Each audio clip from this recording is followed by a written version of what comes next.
Well, hello again, friends. This is Doug Baus, Vice President for Client Services with Money for Ministry. And today we're going to talk a little bit about what it's like to make personal contact with donors that have been engaged through the mail already. Now, a lot of times ministries, development directors are surprised by the reality that we've discussed that 80% of your legacy donors will report through the mail. Intuitively, we think, well, I have to have a personal conversation with them. But there's something about the privacy and the safety of a piece of mail that makes people more likely to reveal their gift. And yet, we also like to help you think about ways you can cultivate and steward some of the donors, the best donors who are really thinking seriously about it, saying they would consider, or perhaps they meet the profile of a legacy donor. And some of the data that we have been analyzing over the last couple of years has allowed us to see which responses are more likely to predict that legacy donor. And so we will tell you exactly who those people are and where you should focus your attention. But then it comes down to, well, what do I do? What do I say? What does that phone call look like? And that's what we're going to cover here today in this video. If there's one idea that I want you to take away from this conversation that you're going to have potentially with some of your very best legacy prospects, it's this: that donors will not remember what you said, they'll remember how you made them feel. Have you ever had it where you've gone into, say, for example, a retail establishment, a store, a restaurant, and you wanted something that you thought was fairly simple to be helped with, that they would help you with that, and instead all you received was a very quick, short, terse, no, we don't do that, or no, we can't help you with that, and there's nothing more said. And you leave thinking, well, could they have at least pointed me to someone who would help? Could they have helped me with a portion of what I needed rather than just flat out telling me no? And you leave feeling like you don't really like that establishment, that business, that store, whatever it was, and it doesn't make you want to go back. Well, the same can be said about phone calls that you have with your donors. How can you make them feel like they're valued? How can you make them feel like they're a part of your ministry? How can you make them feel like the work you're doing resonates with them at a very deep, personal faith level so that they will remain engaged? And again, here, the goal is for every donor and the donor rep to come away from these phone calls feeling even better about your particular ministry. And here's how we suggest you do that. First of all, come not only prepared to talk about planned giving, because if that's the only agenda item you have, your call may fall flat or feel like a dud.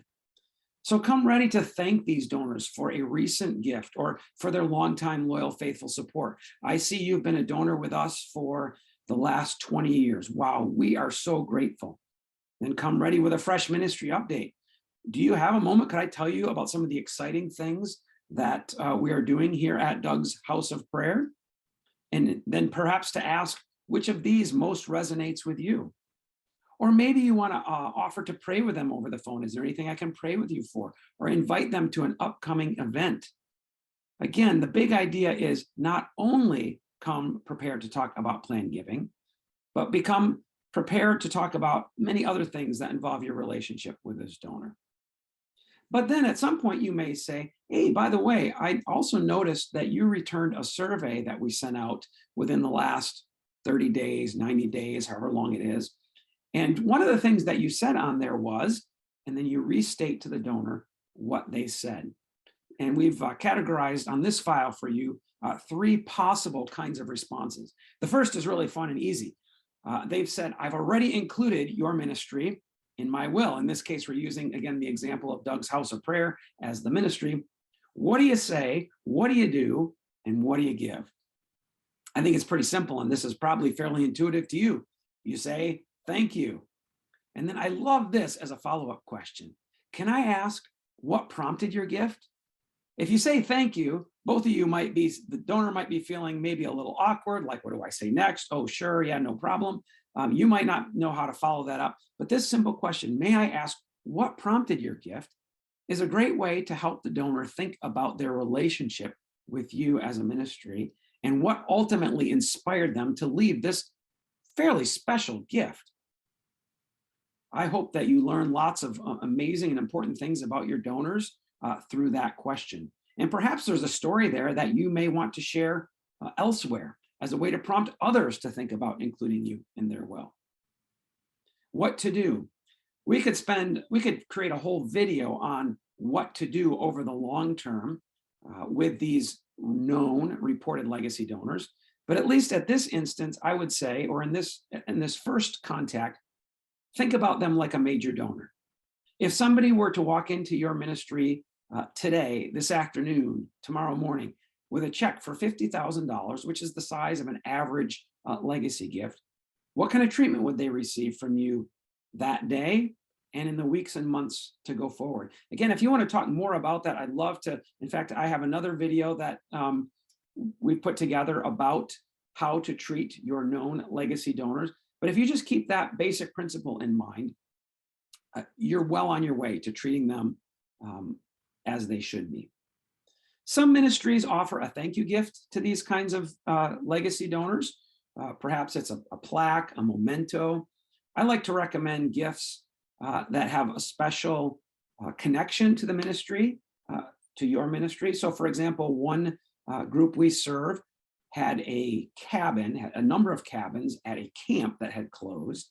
And many of their donors had been to this camp, had spent a week there in the summer, and they were able to take some of the wood from those cabins and make them into a plaque. Something that's meaningful and isn't perceived by the donors as costing you a lot of money. You'll notice here that we suggest sending them the Christian Wills Guide. This might be counterintuitive to you because you might think, well, they've included me in their will. Why would I always want to send them a guide that would help them think about updating their will? And that's a judgment call you may need to make. But the thinking here is that for many donors, they may have not updated their will in some time, or they may need to think about updating it at some point in the future, and you can serve them with this resource. Oftentimes when wills are updated later on, these known legacy donors, if they're served well, will increase the percentage or the amount of their gift.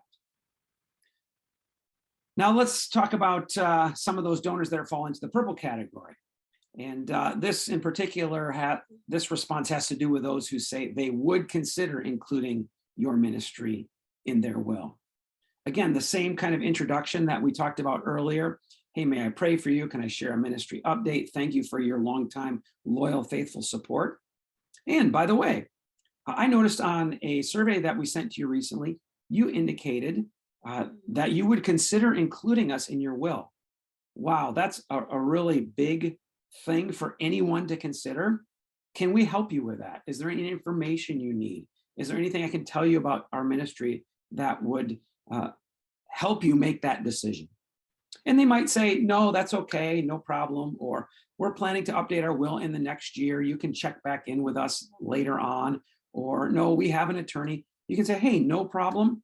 I just wanted to let you know if you do have any questions or if you'd like some information, we do have some resources available to you.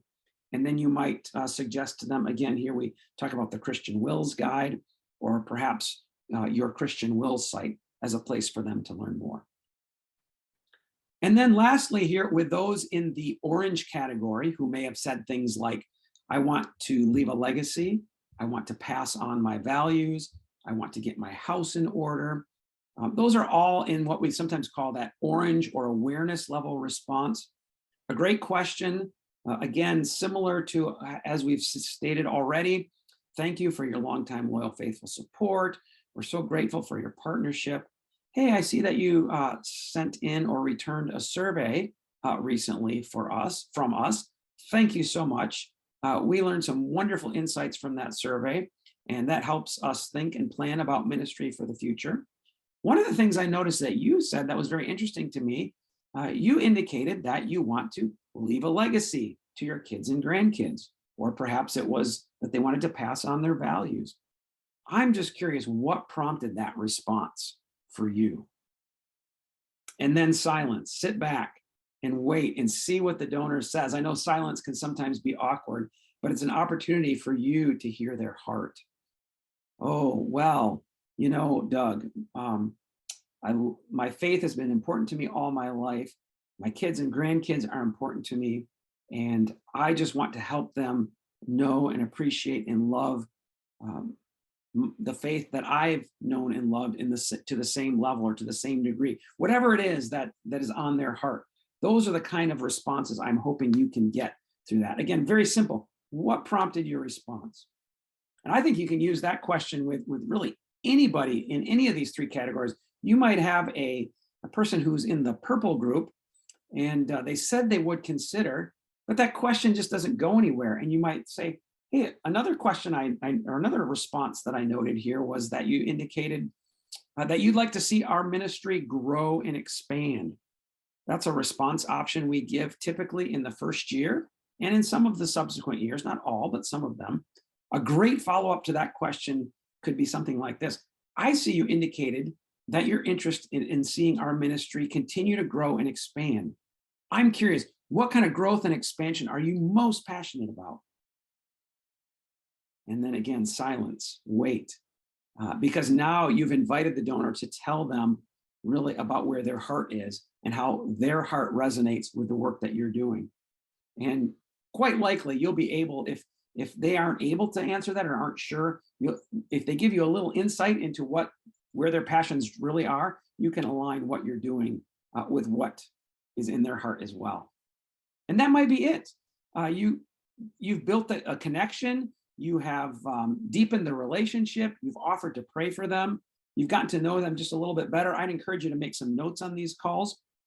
Maybe you want to send them some of the free special bulletins that we offer as a follow-up. Perhaps you might ask about that.